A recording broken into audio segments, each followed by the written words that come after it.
Hi everybody, thanks for tuning in. Today I'm very happy to talk to you about a man whom I have known for many years. His name is Tom Weschler.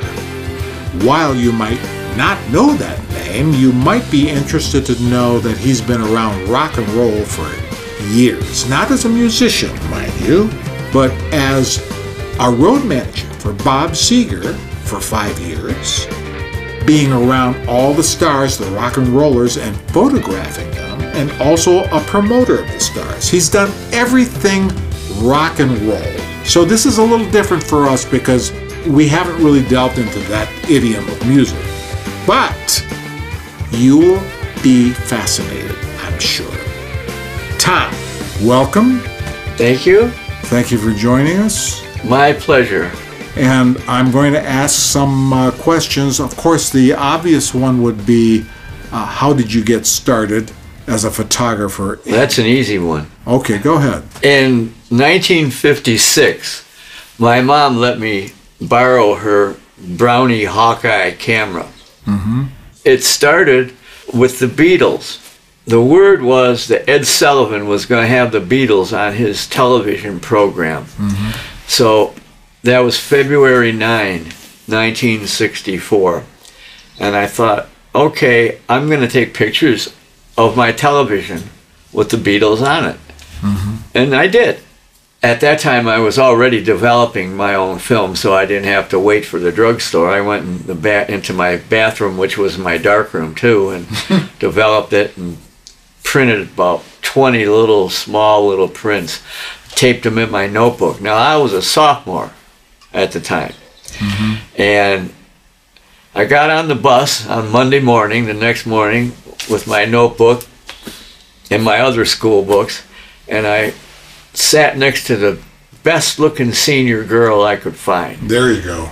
And she looked at me like I was tripping, like, what are you doing here? That kind of look, because I'm a sophomore, and as far as I know, even now, senior girls don't give any shrift to sophomore guys. Right. So I said, like the happy little kid I said, did you see the Beatles last night?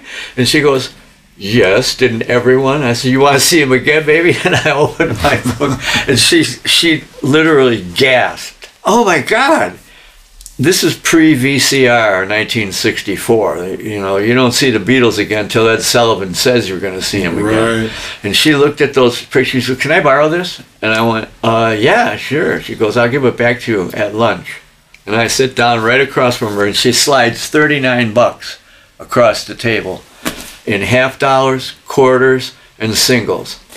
I said, what's this money for? She goes, well, you do have the negatives for these, don't you? The way I got to Seger was through Punch.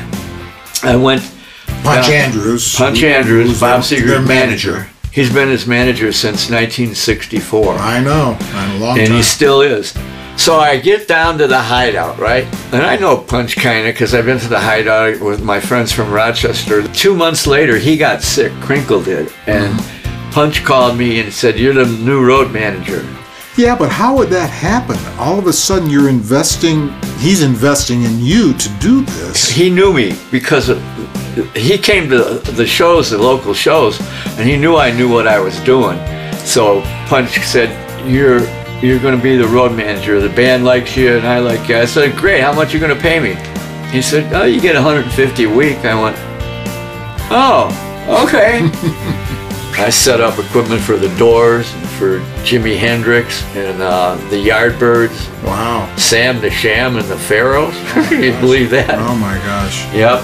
But with Bob, there had to be some kind of an alliance with him where he would trust you. Yeah, he started trusting me right out of the box because I sold him my Firebird.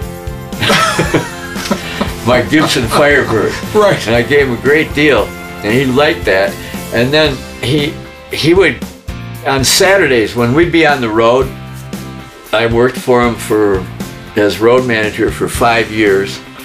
And then I stopped being road manager because he's starting to get big. And I am not an accountant. And I helped him out, and I stuck around the office and helped him. I did some album cover work for them, even into the 70s. Right. And like I did the Live Bullet covers from the live album. Wow.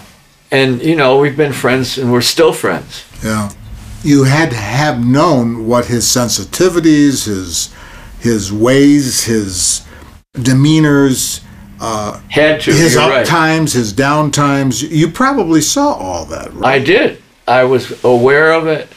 I drove the car while he sat there writing songs right next to me. Wow. I mean, he wrote songs all the time. That's what he was doing most of the time. One day, just a funny anecdote, if you will. We were going to be playing in Kalamazoo. And so Bob came to the office. He goes, "Hey, Wesh, let's take your car. You got a cassette player?" I went, "Yeah, sure." So we got in my car, and he put in a cassette that he had just recorded with it, just, you know, himself and his guitar. Right. And the song was "Stranger in Town." That was the name of the song. Stranger in town, stranger in town. After 4 blocks of that, I said, "Why is he in town?" He goes, "I don't know, I'm not done with the song yet." That's me and him. That's how we were. Right. Wow.